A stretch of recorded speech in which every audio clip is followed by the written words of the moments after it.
Thiandoum man la ñu dénk lépp luy aménagement du territoire ci région de Thiès man maay président wu amicalu CRD bu Thiès bu ma waxee président nag dafa am bureau bi ñu ma ko nekkal.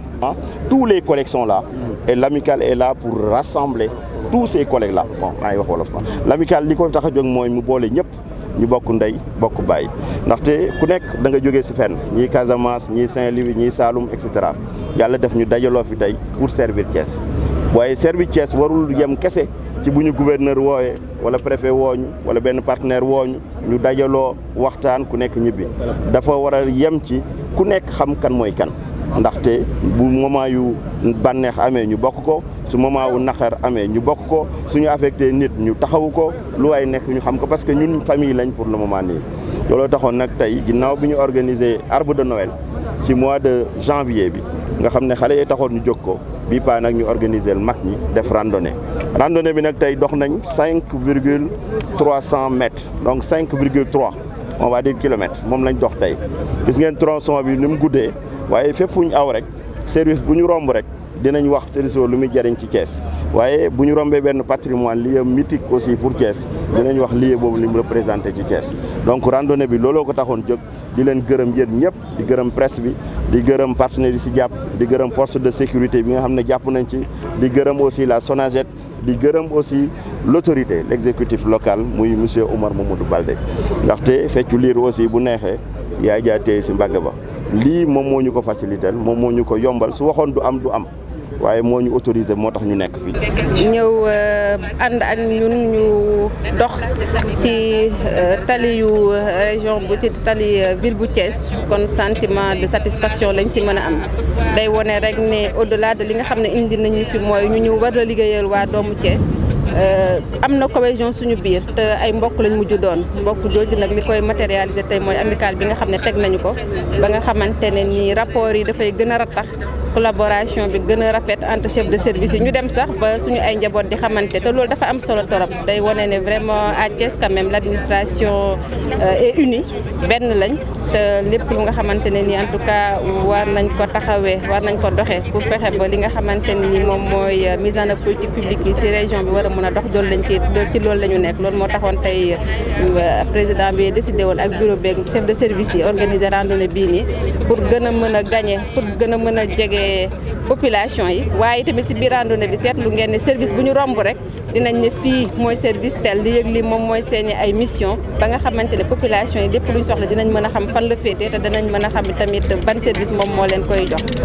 di gën a ñaax nit ñi rek ñuy gën a mën di yëngal seen yaram ndax dañu remarqué dernièrement que ne nit ñi dañuy gën a utiliser lii oto yi ak jakarta yi dañu nekk ci région boo xam ne tamit moyen de transport yi dafa xaw na accessible na trop boo tourné tuuti foo bëggee dem fu jege sax war nga mën a jël benn vélo taxi yéeg ci dem te loolu day tax nit ñi duñu war a mën di dox mais bu ñu faralee di dox dina wàññi lu bëri ci li nga xam ne surtout dafa jëm ci maladie chronique yi lu mel ni comme ay tension ak diabète nga xam ne dafa commencé bëri ci suñu biir donc bu ñuy gën di dox di gën a yëngal seen yaram di ñaq dina gën a mën a tax en tout cas wér-gu-yaram gi gën a mën a ñoŋ. On a un sentiment de satisfaction et je voudrais vraiment commencer par féliciter le président de l'amicale, M. Thiandoum, chef du service régional de l'aménagement du territoire, les membres du bureau ainsi que l'ensemble des chefs de service. Ils ont su vraiment en un temps record redynamiser cette amicale et consolider les liens fraternels qui nous lient. Au-delà vraiment du cadre de travail, on est tous des agents de l'État, des commis, censés travailler pour la population de Thiès, pour que la mise en œuvre des politiques publiques soit au niveau de la région et que cela se fasse de manière efficace et efficiente. Ils sont dans cette démarche et c'est la raison pour laquelle lors de cette randonnée-là, chaque service qu'on traverse, l'on rappelle les missions qui sont dévolues à ce service-là pour montrer aux populations de Thiès que l'État est là auprès d'eux et il est là prêt à répondre à leurs préoccupations et à leurs besoins. Je tenais vraiment à féliciter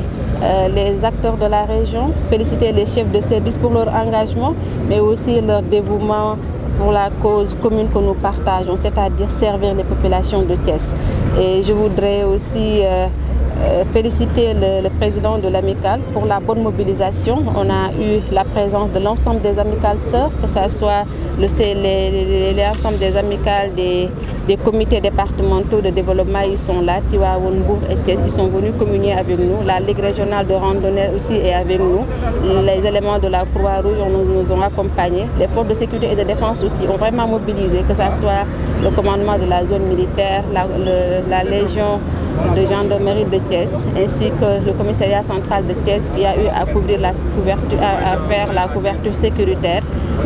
Les éléments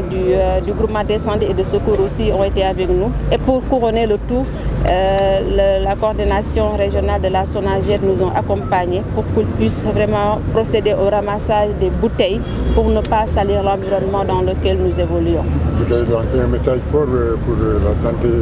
des populations aussi en marchant. Inviter davantage les populations à privilégier la marche. Nous sommes en milieu urbain